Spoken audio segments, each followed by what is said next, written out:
سب سے پہلی بنیاد ہے تصدیق و ایمان۔ یہ تصدیق کرنا کہ آپ اللہ کے رسول ہیں۔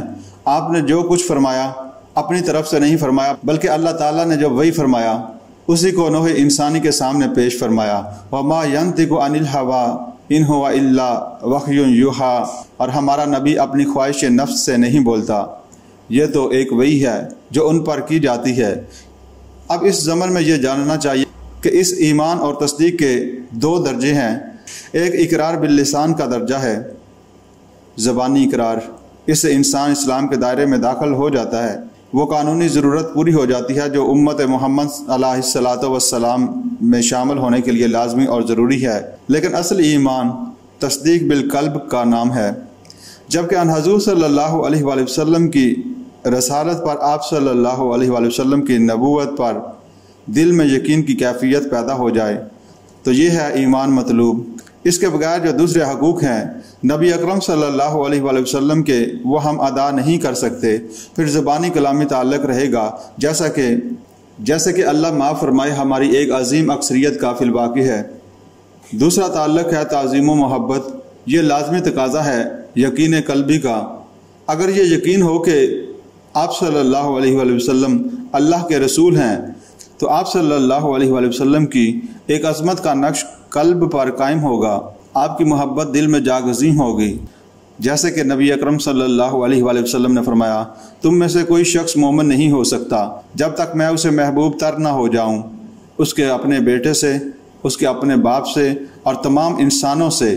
یعنی اگر ایک مومن کے دل میں ان حضور صلی اللہ علیہ وآلہ وسلم کی محبت اپنے تمام ازواج و اقارب اور تمام انسانوں سے بڑھ کر جاگزیں ہوئی ہے تو وہ حقیقتاً مومن ہے۔ اس احادیث میں بیٹے اور باپ کے ذکر نے تمام عزیزوں، رشتہ داروں، قبیلوں اور قوموں کا احاطہ کر لیا ہے۔ ان الفاظ میں کوئی ابہام نہیں ہے۔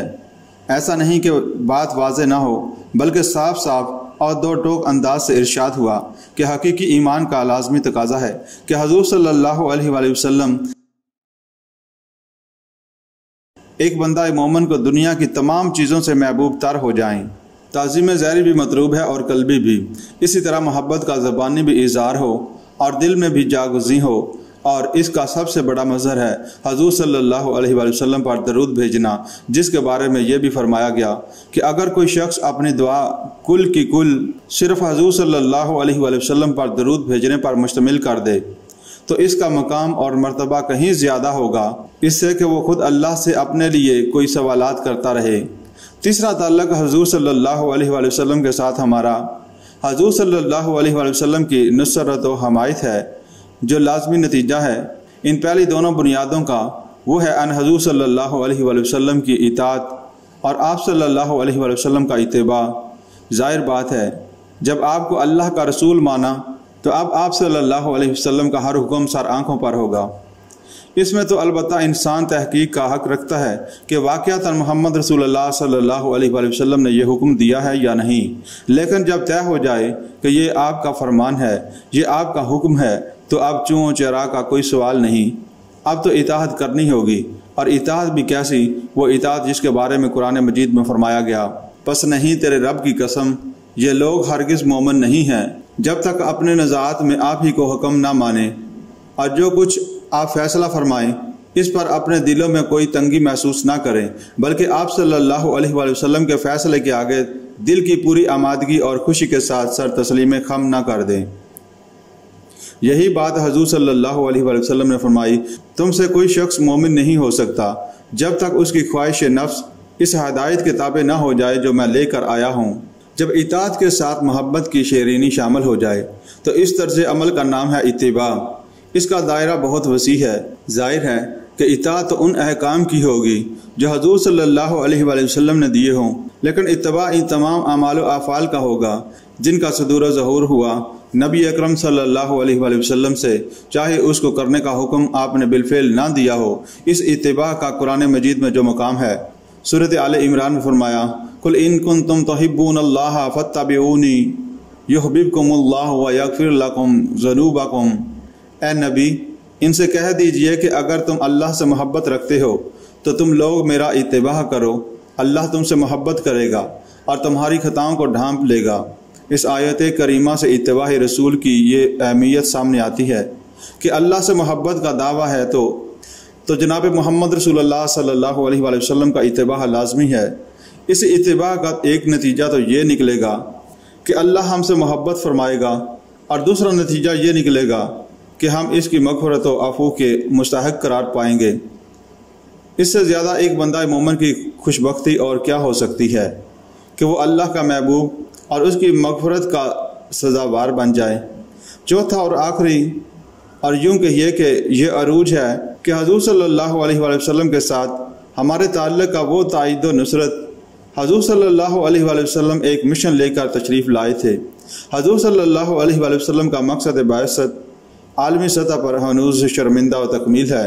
وقت فرصت ہے، کہاں کام ابھی باقی ہے، نور توحید کا اہتمام ابھی باقی ہے۔ صحابہ اکرام رضی اللہ تعالیٰ عنہ نے دوران خلافت راشدہ اس عمل کو جہاں تک پہنچایا تھا، ہم اپنی بے عملیوں کے طفیل وہ اثرات بھی ختم کر چکے ہیں۔ اب تو اثر نو پیغام محمدی صلی اللہ علیہ وآلہ وسلم کی نشر و اشاعت کرنی ہے۔ پیغام محمدی صلی اللہ علیہ وآلہ وسلم کو پہنچانا ہے تمام اقوام و عالم تک، اور اثر نو اللہ کے دین کو فی الواقع قائم اور نافذ اور غالب کرنا ہے پورے کرۂ ارضی پر۔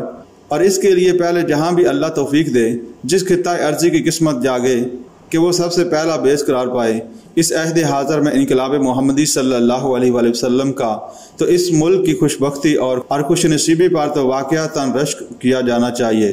یہ ہے وہ فریضہ منصبی جو امت کے حوالے کیا گیا ہے۔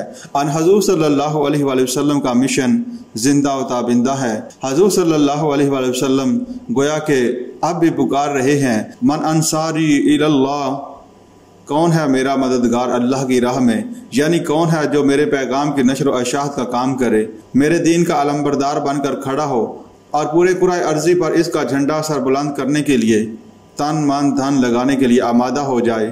اسی کے ضمن میں آخری بات جو آتی ہے اس آیہ مبارکہ میں کہ اس عمل کا ذریعہ کیا ہے۔ محمد رسول اللہ صلی اللہ علیہ وآلہ وسلم نے جو انقلاب برپا کیا تو اعلیٰ انقلاب تھا۔ قرآن حکیم اتر کر ہرا سے سوئی قوم آیا اور ایک نسخہ کیمیا ساتھ لایا۔ والذی بعث فی الامیین رسولا منہم یتلو علیہم آیاتہ ویزکیہم ویعلمہم الکتاب والحکمہ، وہی اللہ ہے جس نے امیوں کے اندر ایک رسول خود انہی میں سے اٹھایا جو انہی اس کی آیات سناتا ہے، ان کی زندگی سنوارتا ہے اور ان کو کتاب اور حکمت کی تعلیم دیتا ہے۔ پس معلوم ہوا کہ آپ صلی اللہ علیہ وآلہ وسلم کی دعوت کا مرکز محور قرآن حکیم تھا۔ آپ صلی اللہ علیہ وآلہ وسلم نے لوگوں کی ذہنیتیں بدلیں تو اسی قرآن حکیم سے، لوگوں کی سوچ میں انقلاب برپا کیا تو اسی قرآن حکیم سے، ذہن کی تطہیر فرمائی تو اسی قرآن کی آیات بالنیات سے، تزکیہ نفس فرمایا تو اسی قرآن کی آیات بالنیات اس کا ذریعہ بنی، خارج و باطن منور ہوئے تو اسی قرآن حکیم کے نور سے وہ کتاب موجود ہے، اور اسی کے اتباع کا ان الفاظ مبارکہ میں ذکر ہوا، وَاتَّبَعُوا النُّورَ الَّذِي أُنزِلَ مَعَهُ، اور اس کا اتباع کیا جو ان نبی کے ساتھ اتارا گیا ہے، وہ نور جو آپ کے ساتھ نازل کیا گیا، وہ نور حضور صلی اللہ علیہ وآلہ وسلم حوالے کر کے گئے، وہ امت کے پاس محفوظ ہے، اس کے ساتھ اپنے تعلق کو درست کرنا ہے۔ یعنی حضور صلی اللہ علیہ وآلہ وسلم کے ساتھ ہمارے صحیح تعلق کی آخری اور اہم ترین بنیاد ہے۔ یہ وراثت محمدی صلی اللہ علیہ وآلہ وسلم ہے، اس کو مضبوطی سے تھامنے کا ہم کو حکم ہے، اور اسی کو حبل اللہ قرار دیا گیا۔